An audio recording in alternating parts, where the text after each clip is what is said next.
Accounting 122, Chapter 21. So in Chapter 21, we talk about how businesses make various short-run decisions.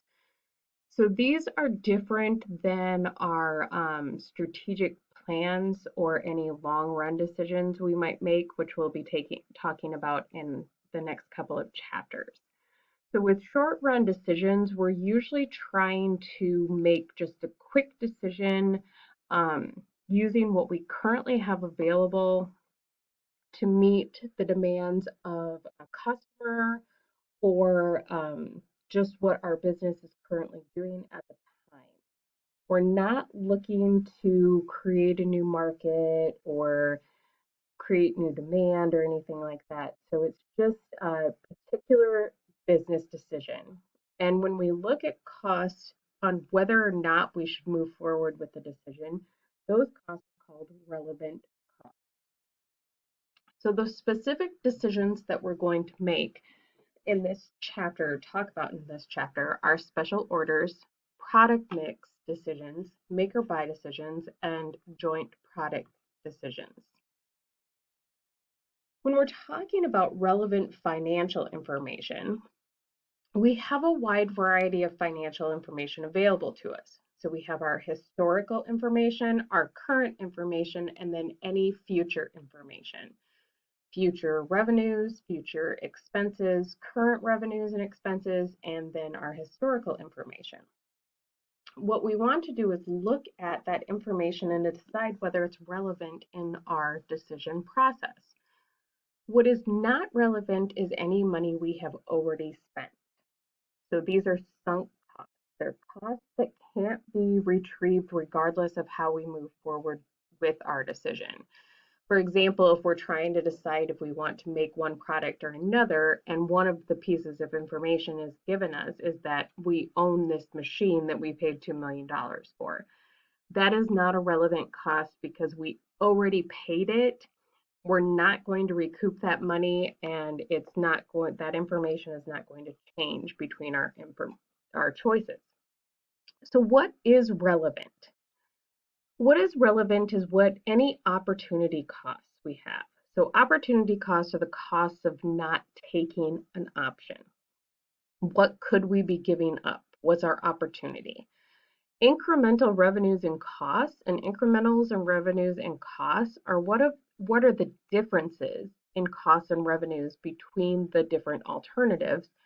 And then what are any out-of-pocket costs that are going to happen to make this particular decision work? So we're going to talk about this example with a college student. So it's a college student at the University of Minnesota, and he's looking at taking spring break in Miami. And he wants to decide if he should drive or fly. So we have a variety of information about this trip. If he drives, he's going to leave on Saturday. He's going to stay in a motel. He's going to not arrive in Miami until late Sunday, and then he can have 5 full days in Miami before he has to drive back. If he flies, he's going to get to stay 7 days in Miami before having to fly back to Minnesota for class. What other information he has is how much it's going to cost. So he has a dog that he's going to have to pay a dog sitter for. There's a difference between what gas is going to cost to drive and what the plane ticket is going to cost. He either gets 7 days in Miami or 5 days in Miami. He's going to have to spend 8 nights in a hotel, and he's going to have food costs. So what do we have? If he decides to drive, he's going to stay 8 nights in a motel. Now, if he decides to fly, he's also going to stay 8 nights in a hotel. The cost of a hotel doesn't change between either decision. So driving or flying, he still has 8 nights in a hotel. That makes those hotel costs not relevant in this decision because we only want to look at the costs that are different between the two decisions. He has to pay for the hotel no matter what. This also looks at the dog sitting and the meals.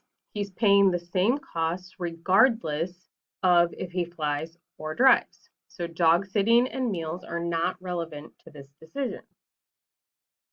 So what costs are relevant to these decisions? Well, we were given information about the car insurance that he spent. He has to have car insurance whether he drives or flies. That's a sunk cost. Okay, that's not a relevant decision. So when we come down to it, the only costs that are really different between the two decisions are that he can spend $300 in gas or $500 for a round trip airline ticket. So we may be tempted to say that driving is the best decision because that saves him $200. Well, then we get into his opportunity cost. How much does he value the 2 extra days on the beach if he flies versus driving? How tired is he going to be if he drives? He's not going to get to Miami until very late Sunday night. He might be too tired to enjoy Monday.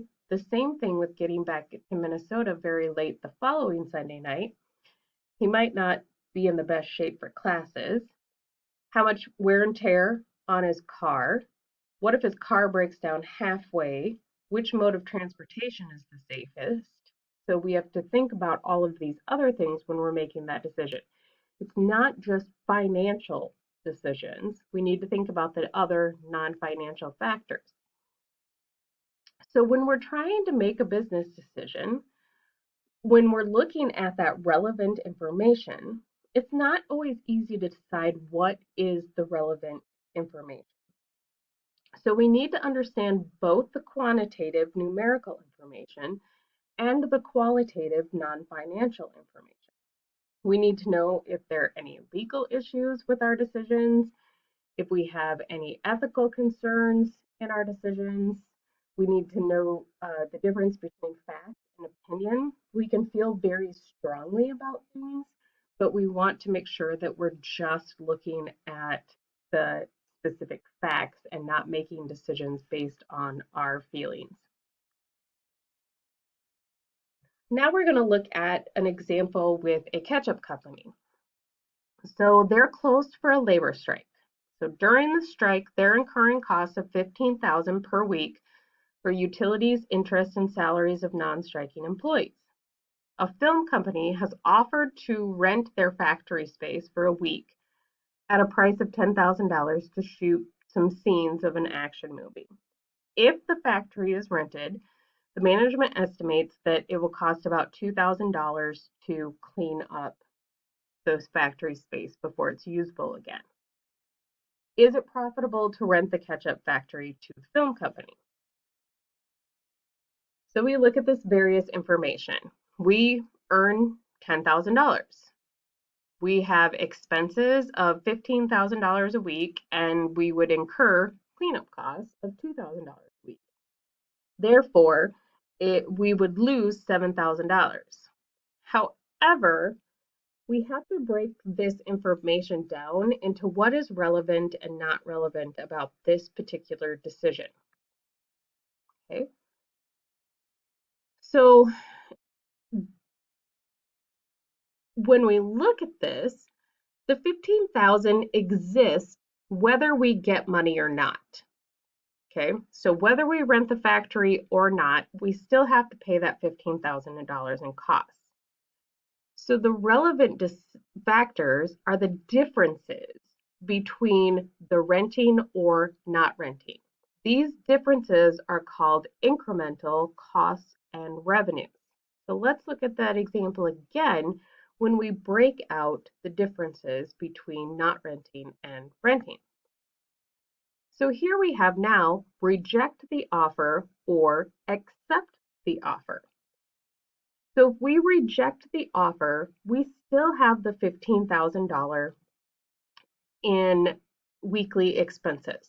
Those are going to happen whether we reject or accept this offer from the film company or not.